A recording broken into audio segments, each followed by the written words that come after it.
If you're an open water swimmer needing a challenge, you can attend our intermediate advanced swims. These swims will vary between 2,000 to 3,500 yards, and most swimmers in the group will probably average a minute 10 to a minute 40 per 100 over the course of the swim. If you're not up to those standards and you're just a basic open water swimmer, as long as you can do 300 yards continuously, 1,000 yards per workout, and you can tread water for 3 to 5 minutes, you can join us on our basic swims. Those are a little shorter and slower than our intermediate and advanced swims, but you're welcome to join us in those. Most of the intermediate/advanced swims will be tower swims. Before setting out, your group will decide how long you'll swim. It can either be a set number of towers or a set time. For example, if the group agrees on 5 towers, you'll swim the length of 5 lifeguard towers in one direction and return. Or if you decided on a 40-minute swim, just turn around at the 20-minute mark. Basically, you'll enter the water and swim about 20 yards beyond the breakers, which is about 10 yards beyond the surfers, if they're present at Tower 9.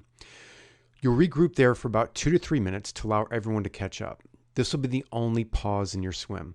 This short break helps because it usually takes 3 to 5 minutes for your body to acclimate both to the exertion and to the cold.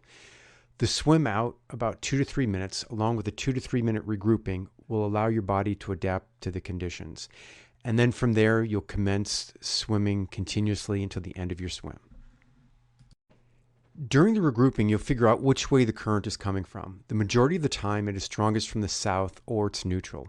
This means you'll drift a little bit to the north as you're waiting for everyone to catch up at the rendezvous point. In that case, you'll swim south at first, parallel to shore. This is in the direction of the smokestacks off Newland Avenue. You'll see them unless it's foggy, misty, or raining. In any case, swim to the south for the set time or the set number of towers.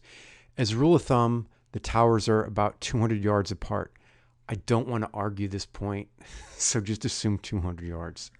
For a rough estimate of your swim length, you can multiply the number of towers by 400 to calculate the length of your swim parallel to shore. Then you can add 2 times the length of the swim beyond the breakers. This number varies quite a bit depending on tide and wave conditions. The shorter the waves, the shorter your swim beyond the breakers. But lacking a more precise measure, you can estimate that the swim beyond the breakers is approximately 150 yards. That means you can add 300 yards to the total distance you've swum parallel to shore. Here's an example. Let's say it's an average day with waves 2 to 3 feet. In that case, you'll assume 150 yards for the swim out beyond the breakers. We'll call this the B number. Then you'll swim 5 towers. That'll be your T number. So T will be 5. So to estimate your total distance, we'll use the formula 2B plus 400T. That's 2 times B plus 400T.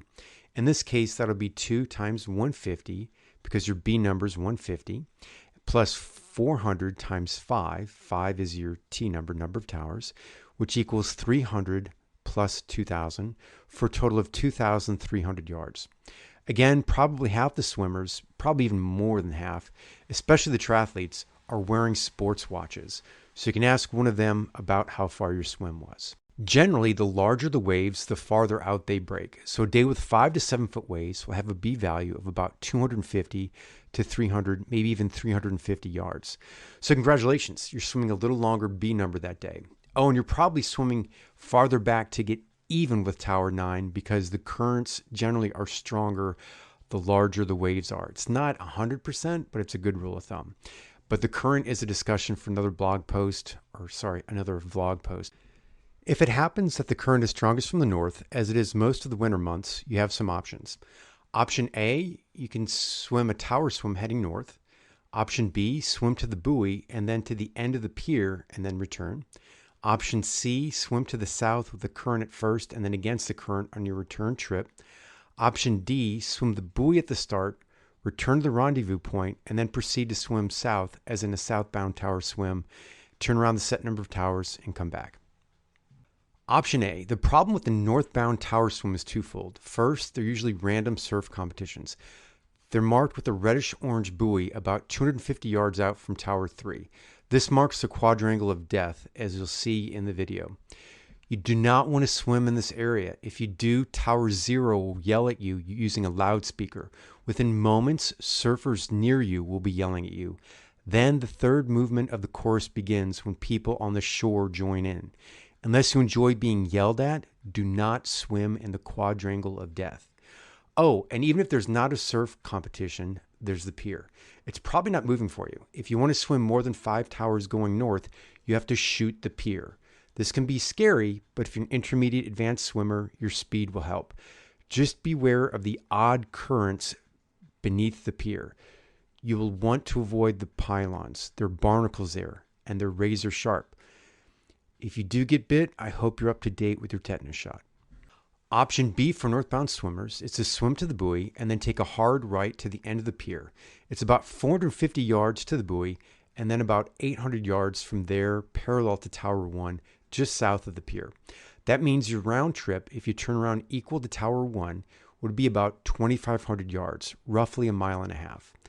While the buoy swim is awesome and it will give you a sense of achievement for swimming to a visible object, the other part of the swim is scary.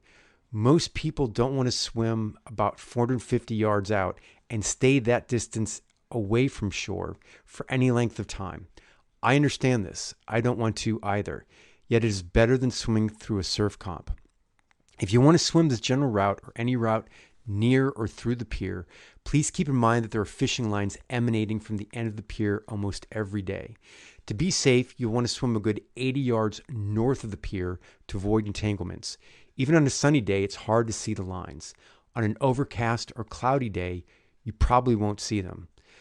By the way, you probably don't want to search YouTube for surfers or swimmers getting hooked by fishing line at the HB Pier. Sorry for mentioning that, so if you're curious, go ahead and check that. Option C. If you don't mind swimming against the current on the second half of your swim, you could always opt to do a tower swim south. That way you avoid any of the unpleasantness of surf comps, barnacle-encrusted pylons, and errant fishing lines. Option D. Swim the buoy at the start, back to the rendezvous point, and then proceed to swim south as in a southbound tower swim. This is a good option, with the only drawback being the swim against the current in the latter part of your swim.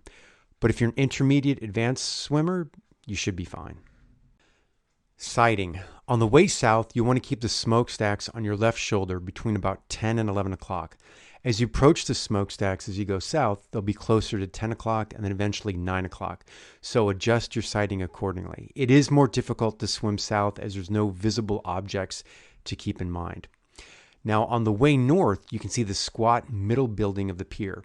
It's usually equivalent to the parallel part of a tower swim. For the uninitiated, it's called a bait shack because they sell or sold bait there. Regardless, the bait shack is a good target for your sighting as you swim towards the pier, and it will be visible about 95% of the time. We'll cover other topics in further vlog posts. Definitely comment if you have any questions. Since I'm an adult on-set swimmer and have almost no surfing experience, I'm bound to make some mistakes in terminology and also understanding basics about swimming, waves, tide, etc. Feel free to correct me, but please do so kindly and politely. Thank you for watching. You can join us on our basic swim so long as you can swim 300 yards without stopping, swim 1,000 yards per workout, and tread water for 3 to 5 minutes. These are guidelines that will get you beyond the breakers and back on most days. Have a good one.